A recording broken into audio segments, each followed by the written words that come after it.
Gianyar dikenal sebagai rahim seni Bali, dan di sebuah sudut bernama Desa Guang, tradisi tutur tertua masih terjaga dengan gagah. Wayang kulit Bali adalah cerminan retak dari realitas manusia, penuh konflik, tawa, dan kebijaksanaan. Di sini, kita tidak hanya akan melihat pertunjukan bayangan, tetapi mendengarkan langsung suara dari balik layar. Ikuti perjalanan kami menemui sosok dalang lokal yang akan mengupas tuntas mengapa setiap gerak wayang adalah pesan tersembunyi tentang cara kita menjalani hidup.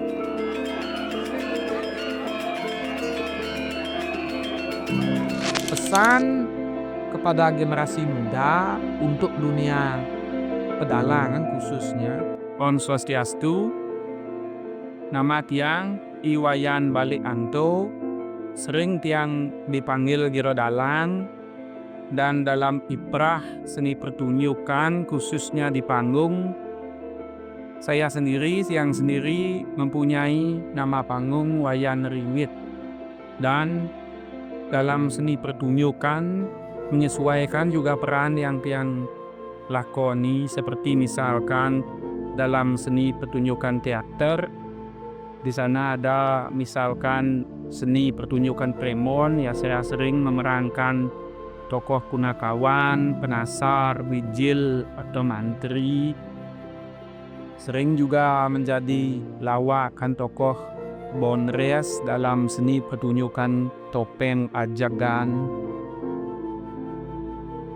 Kiprah tiang dalam seni pertunjukan berawal dari tiang kecil sudah mulai menekuni seni pertunjukan seni suara, di mana dulu waktu tiang kecil tiang sangat senang mendengar orang bernyanyi upuh atau kekawin itu. Dari sana mulai bibit berkesenian di tiang muncul, ya, sehingga beranjak ke bangku SMP, ya. Dari SD saya sudah senang mendengarkan lantun-lantunan, nyanyian-nyanyian yang bertemakan seni suara, ya. Lanjut di SMP, saya di sana sudah sering mengikuti lomba, bahkan sampai tingkat provinsi, ya, lomba. Pada waktu SMP, ya, di sini puncaknya di sini, di mana pada waktu itu tren seni pertunjukan wayang, ya, di desa tiang, di desa saya, tren di sana pertunjukan wayang hampir setiap malam. Banyak ada pertunjukan wayang di setiap pura yang ada hajatan atau piodalan. Di sini muncul keinginan tiang untuk memperdalam dunia seni suara tiang tersebut, sehingga di sini tiang mempunyai niat untuk melanjutkan ke sekolah SMK. Nah, di sini singkat kata, ya, tiang melanjutkan pada waktu SMA, tiang melanjutkan ke SMK 3 Sukowati atau Kokar Bali. Di sana tiang dibina oleh pembina, salah satunya Bapak Made Sukodano, ya, dari Desa Pejeng. Beliau senantiasa mendampingi tiang pada waktu itu, membina tiang hingga tiang bisa mengentaskan wayang. Dan banyak juga pembina-pembina tiang di sana seperti Anak Agung Haji Rai, Anak Agung Seramu Semadi, ya, dari Puri Sabo, Puri Taman Sabo, Bapak Ketip Daryo, ada Bapak Madin Warso, ya, Bapak Dewo Satrio Wibawo, ada Bapak siapa lagi, Bapak Komang juga ada di sana mendampingi tiang di dalam seni pertunjukan wayang.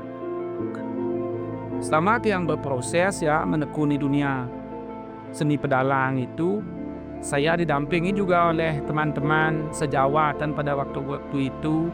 Salah satu teman tiang yang sangat menyepot tiang dulu pada seni pedalangan, khususnya keluarga Bapak Mangkutelo, ya, dari Tojan, Labatuh, beserta anaknya Made Yoga Giri, sangat menyempot, mensupport tiang di dalam seni pedalangan khususnya mengiringi tiang dalam dunia pertunjukan wayang, ya seperti istilah Balinya gotong royong hanya dengan media wayang, satu wayang ritual ya, karena di desa Tiang khususnya sangat mengadiluhungkan, mengutamakan itu pertunjukan wayang sakral. Yang kedua untuk wayang hiburan. Wayang hiburan seperti misalkan pada hajatan atau memang ditanggap untuk menghibur ya dengan media pertunjukan wayang. Demikian sekilas ya singkatnya dunia kiprah yang dalam seni pertunjukan pewayangan. Di samping itu pula Tiang menekuni, melakoni juga di bidang seni pertunjukan teater.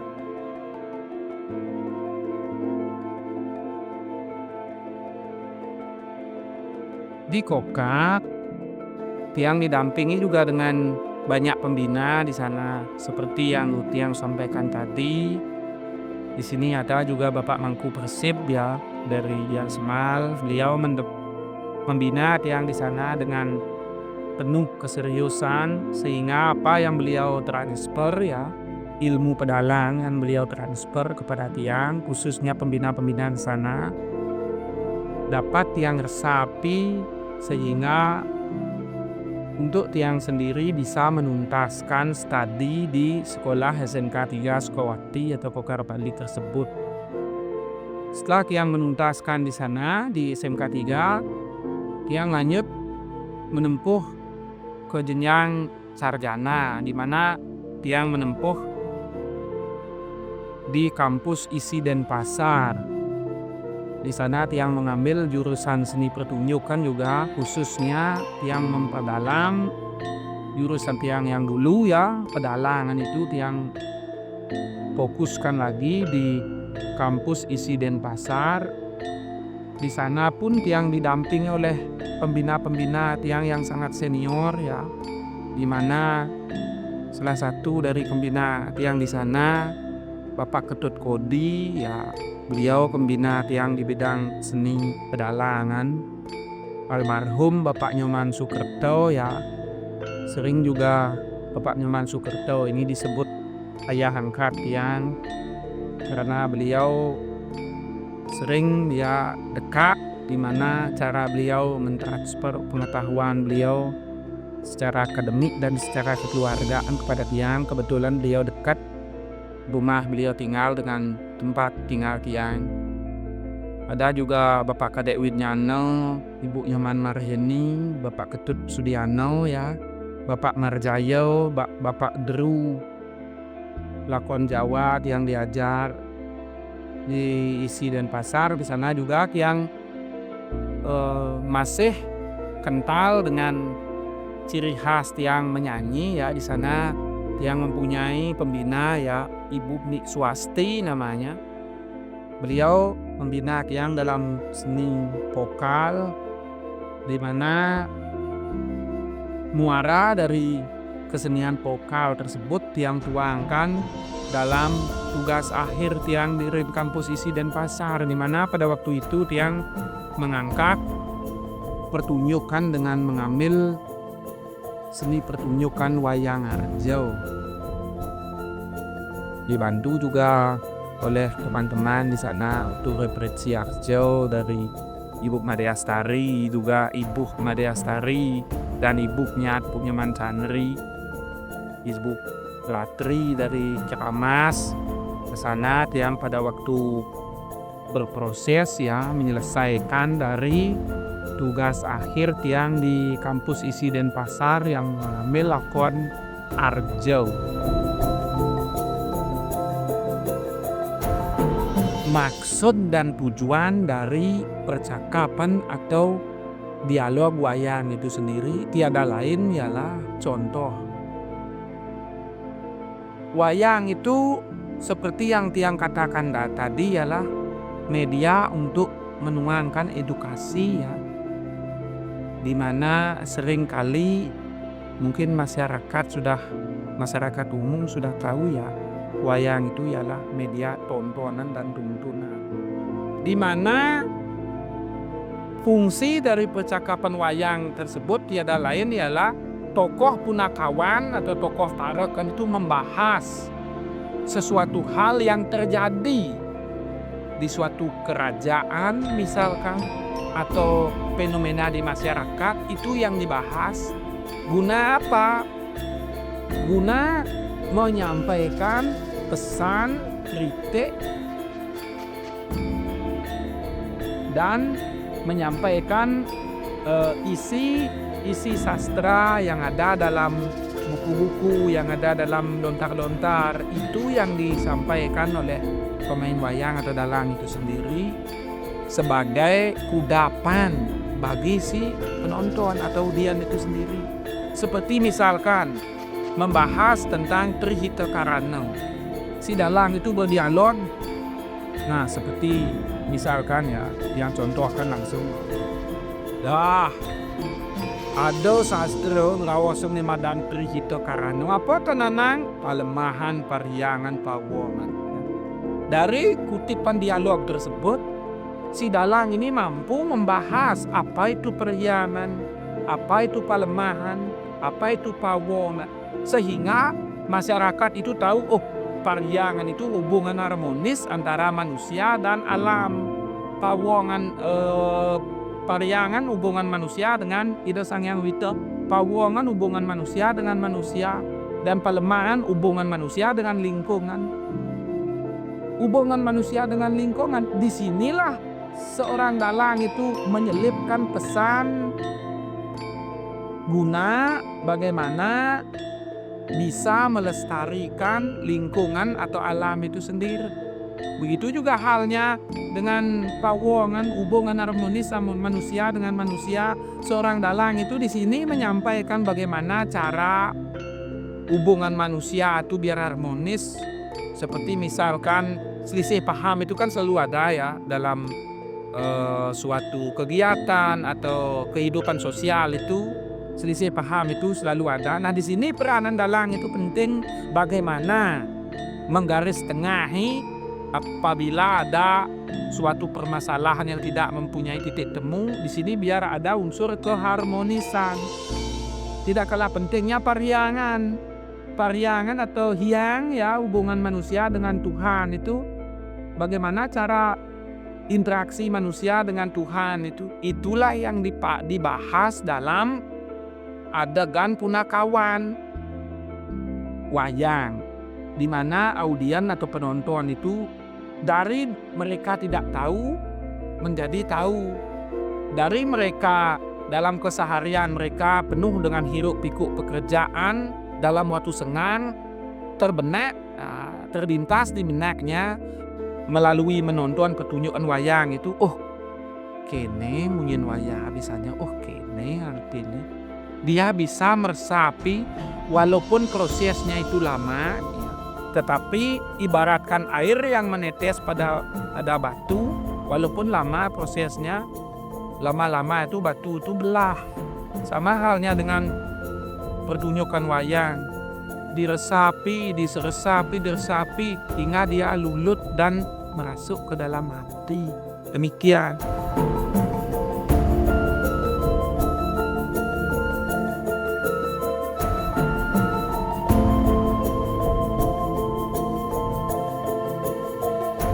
Pesan dan moral, di mana merajuk ke ranah moral di sini sangat berat bagi seorang dalang. Sebab apa? Sudah terjun ke dunia pedalangan atau ke dunia seni pertunjukan wayang khususnya, memerankan berbagai ragam tokoh. Di sini seorang dalang tersebut tidak menutup kemungkinan seorang dalang itu banyak menguasai karakter. Dari banyaknya seorang dalang ini menguasai karakter, sedikit tidaknya seorang dalang ini mampu merangkul dan membijaksanai semua dari tokoh-tokoh yang ada dalam pewayangan tersebut. Secara tidak langsung seorang dalang harus bisa memberi contoh, harus bisa memberi tauladan kepada masyarakat, khususnya kecilnya dalam ruang lingkup keluarga. Sebab dalang itu sering melontarkan tutur, sering melontarkan petuah-petuah, sering melontarkan tatanan-tatanan di dalam melakukan aktivitas kehidupan berdasarkan sastra. Inilah seorang dalang itu harus mampu berjalan sesuai dengan ranah positif. Apabila ada kesalahan atau tindakan seorang dalang itu yang keliru, biar tidak itu sebagai contoh, itu sebagai tuladan bagi masyarakat, karena dalang itu hampir setara kedudukannya dengan selingih, di mana seorang dalang tersebut harus menguasai akan hal-hal lontar, misalkan hal-hal yang bersifat agamis, hal-hal yang bersifat tutur, hal-hal yang bersifat sebagai media pegangan dalam melakukan kegiatan dalam kehidupan itu. Sangat berat, maka dari itu di sini sangat riskan mengambil gegelaran atau tingkah ketuladan seorang dalang itu sendiri. Pesan kepada generasi muda untuk dunia pedalangan khususnya, jikalau ingin melestarikan seni pedalangan secara khusus, seni pedalangan ini ialah seni teater total. Maka dari itu sedikit tidaknya bisa merangkul dari semua seni. Beragam seni, ada seni rupa, ada seni kriya, ada seni suara, seni teater, tabuk, tari, dan seni-seni yang lainnya. Itu menjadi satu keutuhan dalam seni pertunjukan wayang. Maka dari itu harapan tiang ke depannya generasi muda mampu melestarikan semua seninya, apalagi bisa membudayakan wayang itu sebagai wadah untuk menuangkan inspirasi berkesenian, untuk menuangkan edukasi, untuk menuangkan kritik dan saran menuju seni itu ke depannya bisa bersinar ya. Karena dari seni itu, apalagi wayang dan seni-seni yang lainnya sudah diakui oleh UNESCO ya. Seni yang adiluhung, mari kita jaga kelestarian seni itu sendiri. Baik, terima kasih atas waktu dan kesempatan yang diberikan kepada tiang pada hari ini. Dari beberapa penyampaian yang tiang sampaikan tadi, mungkin masih banyak kekurangan, masih banyak perlu yang ditambahkan, dan tiang sendiri tidak putus-putus meminta maaf jikalau ada kesalahan kata yang tiang lontarkan, yang tiang sengaja maupun tidak sengaja. Tiang mohon maaf. Akhir kata tiang di sini sinep dengan aturan Pramo Santi. Om Santi Santi Santi Om.